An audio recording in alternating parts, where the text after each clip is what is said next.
What's up, nerds, and welcome to another Noisy Pixel response for the week of March 14th, 2020. No formal news delivery this week. Again, Mark is working on the PAX East 2020 videos, so he's busy doing that. Please, if you see any interviews that we have posted, go check them out. You can just watch them, put them on in the background just to help out our algorithm. You know how it works. Do check them out. They're rather good, and they do show the talent that we have here at Noisy Pixel, and we want to kind of spread that and make sure everybody sees these great developers and our desire to create a nice package to deliver that information to viewers. Okay, so some housekeeping stuff. We will be returning to news next week. The coronavirus hasn't killed us, but it did delay the surgery that I was going to have next week, so I will be back for the news next week, and we'll just roll with the punches and we'll just deal with this a little longer, cause can't catch a break.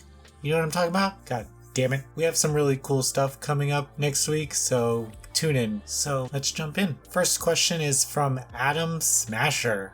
On the Bayonetta PS4 review, he says, "How about the length though? Apparently it's only 12 hours, and I refuse to buy anything that short, especially if the game is otherwise extremely good, cause it's just gonna make me want to play more, but without having anything more to do." Well, to that I say, there are different difficulties in games that you can play. Generally, I don't really like to put a price tag on a time limit. I've had fun with 8-hour long games. I've had fun with 6-hour long games and paid upwards of $30 for that experience. It definitely didn't take them 8 hours to develop the game, so I imagine that a lot of work went into games, and 12 hours is pretty long if you think about it, and putting a dollar sign behind a good experience is pretty difficult for me. I'd like to know what you guys think about that. How does the game's length compare to what you pay for it? Will you ever pay $60 for a 10-hour game? Let me know. Thanks for the comment. Hardcore Man X says on the Grand Blue Fantasy Versus review, "I'll get it if it stops being PS4 exclusive." Well, it's not. It's on PC now, so go download it. You have no excuses. You have no excuses. Drism says on the Amatu Paradise 3 review, which someone said in the comments that it means incest. I'm not sure what Amatu means. I haven't Googled it or translated it yet, so it might. Anyway, he says, "Lol, really appreciate the hard work, guys. It's not too hard to read a porn game, but you know, I'll be the one to take the bullet on that one every now and then." I think I did offer it to every member on staff, and they all said no. So it goes down to me. It starts up here, and then I'm way at the bottom when it comes to these types of games, and usually I'm the one who has to take them, but I'll give them a fair critique. I know my porn, if that helps.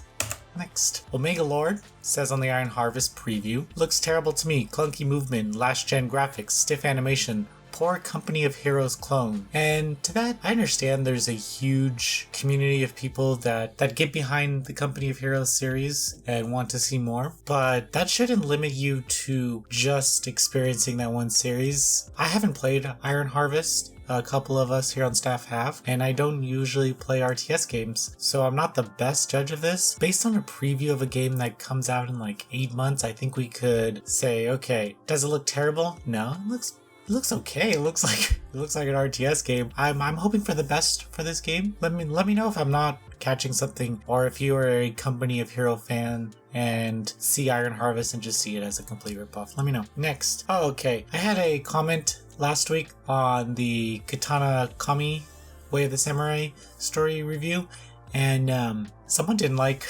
my response. So you'll notice that there are a few people that run the YouTube, and the nicer comments are not me. I'm very snarky and very sarcastic, as you will see in this comment thread.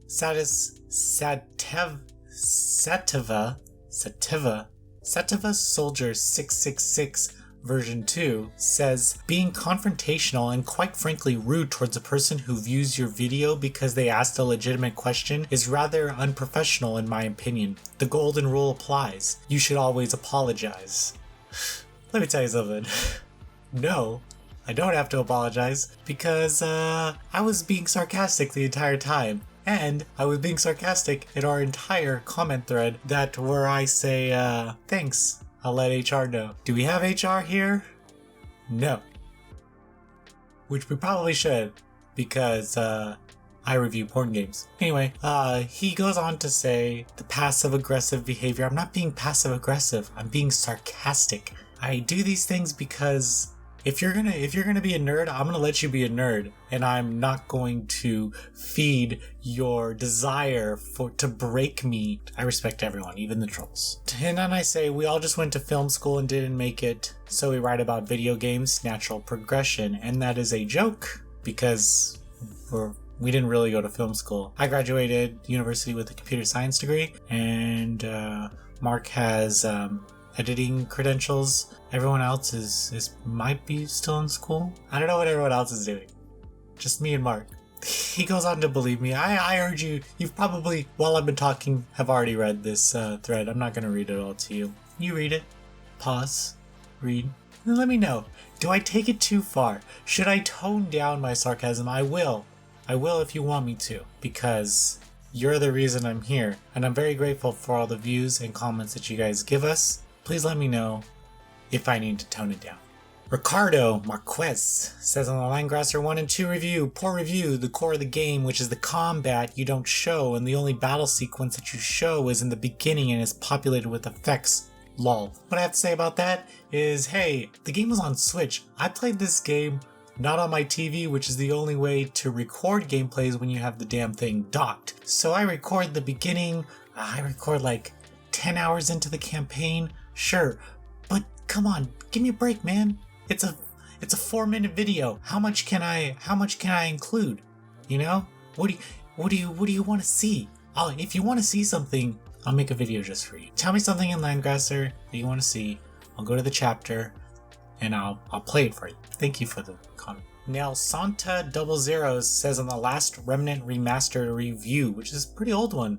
In the 360 era, Square Enix wanted to try something new by creating new IP, and that was in the video. 2020, please make a new RPG IP. And this is directed towards Square Enix, and I agree to some extent. Square Enix largely sticks to their own IP, but they're definitely focusing heavily on their older IPs, including Saga and Mana. So if you want to support niche kind of stuff that they're doing, support those games because they're effing great. Next, Lion of Truth says on the Neo 2 review, hey man, how did you get a review copy? Bunch of question mark. Thanks. Please respond. I did respond and you didn't respond back.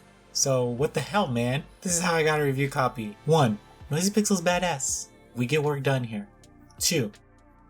That's all I got. Next. Slimy Rock says on the Crown Trick preview, this game looks like a lot of fun. I'm hoping it comes to the Nintendo Switch, and to that I say I believe it is. At least I hope it is. If you haven't seen this preview, please go watch it. It is probably one of my most anticipated roguelites, Tundra Crawlers of this year, and just the smooth animations and the kind of world that it's trying to build is pretty endearing, and I urge you to check it out if you're into dungeon RPGs. Next, we have Game Dreamers on the Star Ocean First Departure R review. Your review was more detailed than the others out there who focus way too much on combat rather than every detail. They're lazy reviews. See, we have comments on both sides. Some comments say we're bad reviews, some say we're good. And to that I say thanks for actually watching our review. That's it, guys. Thank you so much for watching, and please let me know in the comments the stuff I asked before I completely forgot. And thank you so much for a wonderful week, and please look forward to our next week as we get back into the news cycle.